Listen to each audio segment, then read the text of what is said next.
When I was a kid, DNA was pretty simple. You had your nucleotides, the base pairs A, T, G, and C.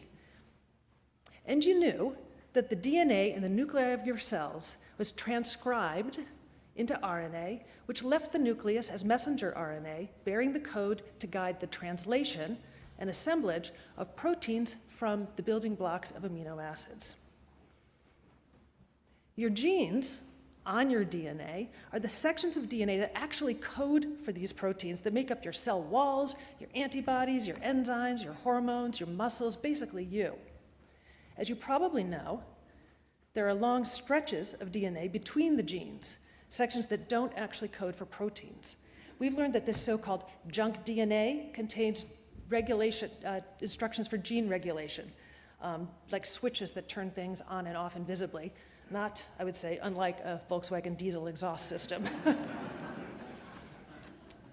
The various combinations of the four nucleotides form 64 distinct codes, or codons, that match up with 20 different amino acids.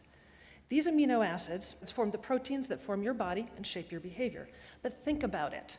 4 nucleotides, 20 amino acids. There are hundreds of naturally occurring amino acids out there that are just left on the table.